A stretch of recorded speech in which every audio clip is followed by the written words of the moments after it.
U.S. stocks are higher, yields are higher, the U.S. dollar is lower in trading here today. In this video, I'll talk about the three major currency pairs, the euro versus U.S. dollar, the dollar versus yen, and the sterling versus U.S. dollar from a tactical perspective. So let's get started. The euro versus U.S. dollar stretched to the upside in trading last week, and in the process, we moved above this into this up and down swing area through here that formed the high prices from 2024. Fast forward to this year and last week, and the price moved back into that red box, extending higher, but stalling ahead of the high prices going back to 2024 again, and rotated back to the downside. The high price came in at 111.44.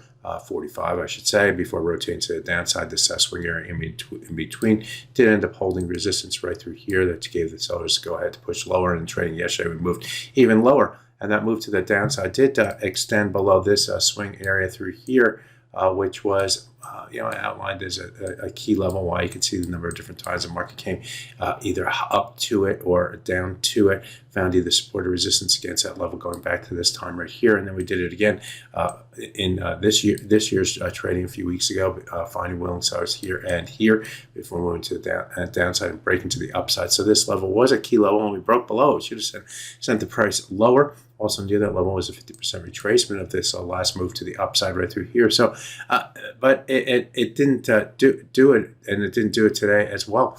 And we've so far since a rotation back to the upside, we're currently trading at 109.336. Actually, we're just below that level.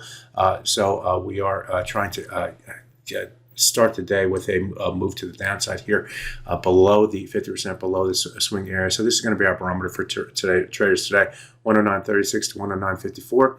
Stay below is more bearish. Move above it, and we'll look for sellers. On the top side, we have this swing area right through here, which is going to act as resistance. It happened in trading here today, so be aware of that level up there. So this level on the top side, this level is going to be our barometer for today.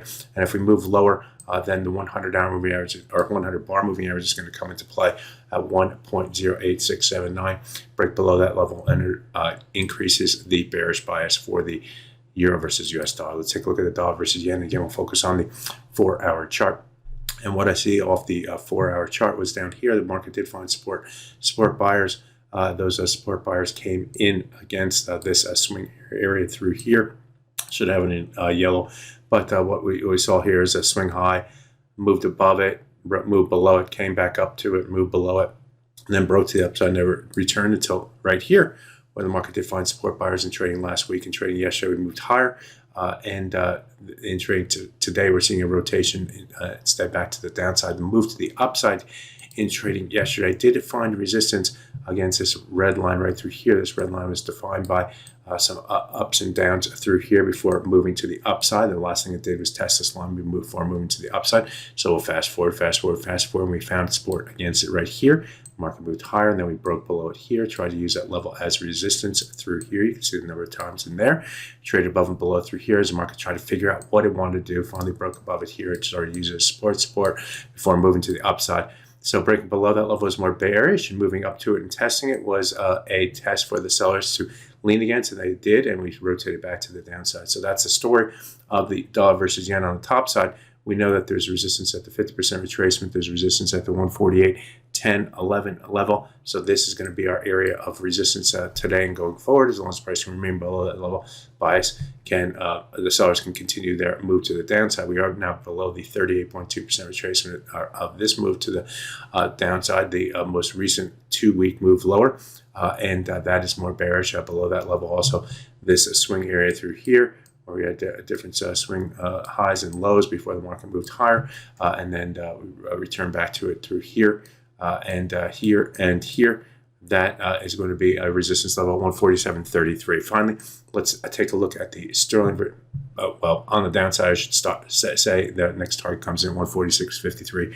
That was this low right here, and these highs right here. Break below that level, it's more bearish. Finally, let's take a look at the sterling versus US dollar.